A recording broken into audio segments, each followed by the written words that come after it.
ایک چھوٹے سے گاؤں میں زاہد نام کا ایک شخص رہتا تھا جو ہر روز اپنے والدین کی قبر پر فاتحہ پڑھنے جاتا تھا۔ وہ اپنے والدین سے بے حد محبت کرتا تھا اور ان کی یاد ہمیشہ ان کے دلوں میں محفوظ رہے گی۔ میں آنسو بہاتا تھا۔ ایک دن زاہد کو قبرستان میں ایک بوڑھا شخص ملا جو اسے کہنے لگا، بیٹا، تم ہر روز یہاں آتے ہو، آخر کیا وجہ ہے؟ زاہد نے جواب دیا، میرے ہر روز یہاں آنے کی وجہ یہ ہے کہ میں اپنے والد کی قبر پر آنسو بہاتا ہوں۔ والدین کی یاد مجھے یہاں کھینچ لاتی ہے۔ وہ مجھے بہت پیار کرتے تھے اور میں ان کے بغیر خود کو ادھورا محسوس کرتا ہوں۔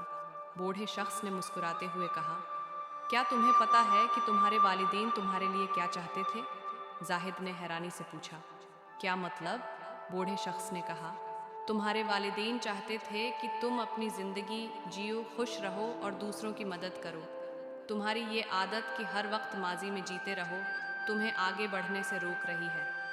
زاہد سوچ میں پڑ گیا اور بولا، شاید آپ ٹھیک کہہ رہے ہیں، مجھے آگے بڑھنا چاہیے۔ بوڑھے شخص نے سر ہلاتے ہوئے کہا، بالکل، اور ایک بات یاد رکھو، وہ تمہارے دل میں ہمیشہ زندہ ہیں۔ زاہد نے بوڑھے شخص کا شکریہ ادا کیا اور واپس پلٹنے لگا۔ چلتے چلتے اس نے پیچھے مڑ کر دیکھا تو بوڑھا شخص غائب ہو چکا تھا۔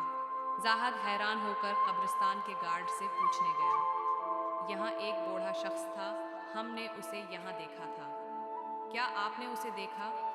گارڈ نے حیرانی سے جواب دیا، یہاں کوئی نہیں آیا۔ زاہد چونک گیا۔ اسے احساس ہوا کہ وہ بوڑھا شخص کوئی اور نہیں بلکہ اس کا والد تھا جو اسے آخری نصیحت کرنے آیا تھا۔ زاہد گارڈ کی بات سن کر سکتے میں آ گیا۔ وہ بار بار قبرستان کے دروازے کی طرف دیکھ رہا تھا جہاں وہ بوڑھا شخص غائب ہو گیا تھا۔ دل میں عجیب سی گھبراہٹ محسوس ہو رہی تھی۔ کیا واقعی وہ میرے والد تھے؟ یہ سوال اس کے دماغ میں گونج رہا تھا۔ اسی وقت قبر پر پڑی ایک پرانی کتاب نے زاہد کی توجہ کھینچ لی۔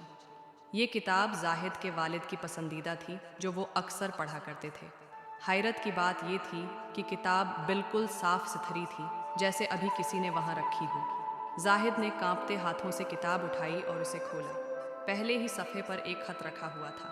خط پر زاہد کا نام لکھا تھا اور لکھائی اس کے والد کی تھی۔ زاہد نے خط کھولا اور پڑھنا شروع کیا، میرے پیارے بیٹے زاہد، جب تم یہ خط پڑھ رہے ہوگے تب میں دنیا میں نہیں ہوں گا، لیکن یاد رکھو، میں تمہارے دل میں ہمیشہ زندہ ہوں۔ میں جانتا ہوں کہ تم روزانہ میری قبر پر آتے ہو اور میرے لیے دعا کرتے ہو۔ میں تمہارے اس جذبے کی قدر کرتا ہوں، لیکن بیٹا، زندگی رکھی ہوئی نہیں ہوتی۔ ماضی کی یادوں کو دل میں رکھو مگر اپنے قدم آگے بڑھاؤ۔ یاد رکھو، زندگی میں دوسروں کی مدد کرنا سب سے بڑا نیکی کا عمل ہے۔ تمہیں دنیا میں دوسروں کے لیے روشنی بننا ہے۔ تمہاری ماں اور میں ہمیشہ تمہارے ساتھ ہیں، چاہے تم ہمیں دیکھ نہ سکو۔ محبت کے ساتھ، تمہارا باپ۔ قلم خط پڑھتے ہوئے زاہد کی آنکھوں سے آنسو بہنے لگے۔ میں نے اپنی زندگی صرف ماضی کی یادوں میں گزار دی، لیکن میرے والد چاہتے تھے کہ میں آگے بڑھوں اور دوسروں کی مدد کروں۔ زاہد نے اسی وقت فیصلہ کیا کہ وہ اپنی زندگی بدل دے گا۔